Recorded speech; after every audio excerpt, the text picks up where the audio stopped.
Hey everyone, so in this video, I'm going to be going over what to do at the Dolomites in Italy. So if you're looking to plan a trip to the Italian Dolomites, then these list of activities are a good starting point as far as like what you could actually do there. So I recently just came back from an 11-day trip honeymoon with my wife, and we were able to do a variety of different activities in the Dolomites. I'll be listing them in no priority order or like preference order, but the first thing to do in the Dolomites is definitely the hiking trails. So one thing I really like about the hiking trails in the Dolomites is that specifically like Seceda or Alpe di Suisi, it is very manageable, meaning from someone who doesn't have any hiking experience, you are able to actually hike the trails with ease. Obviously, there are some incline parts where, yes, you might need to take a break, but overall, I'd say the majority of the hiking trails in the Dolomites, especially the more popular touristy attraction ones, are very manageable from normal average persons. And moving forward from that, there are lakes you can actually visit in the Dolomites as well. So two of the lakes that we're able to visit is Lago dos Serapis and Lago de Brais. The lakes are actually very beautiful, and on the lakes, you could actually go ahead and rent out boats for you to actually row onto the lake itself. So a very nice activity to do, especially when the weather permits. Now, aside from the lakes, you are able to also take gondola rides or cable cars. So the two ones that we took were one's going to Seceda and then one's actually going to Alpe di Suisi. So with these cable car rides, you do need to pay for a ticket in advance, and it's a ticket one way. So you need to buy a ticket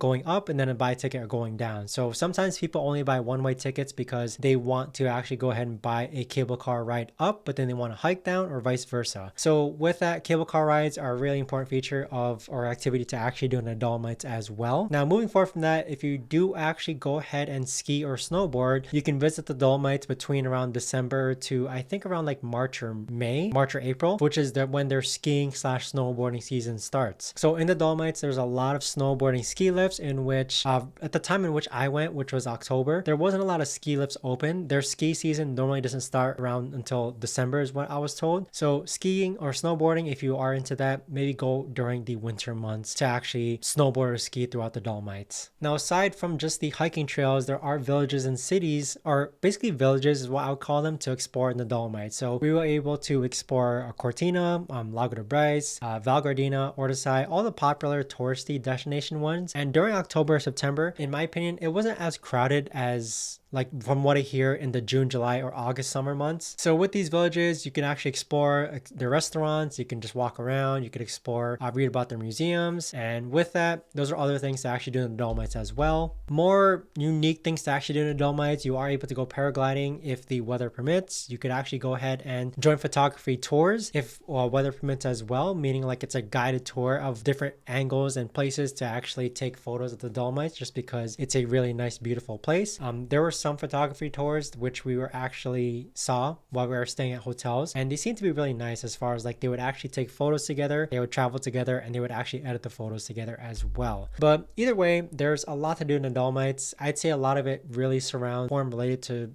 doing with nature. So if you are a more nature person, hiking person, the Dolomites is a great option for you. But if you are planning a trip to the Dolomites, I highly recommend you check out my video here where it's talking about how to actually plan a trip to the Italian Dolomites. It's an ultimate guide. I go over all the places that I visited, how much I spent, what's the best way to get there, etc. So do check it out.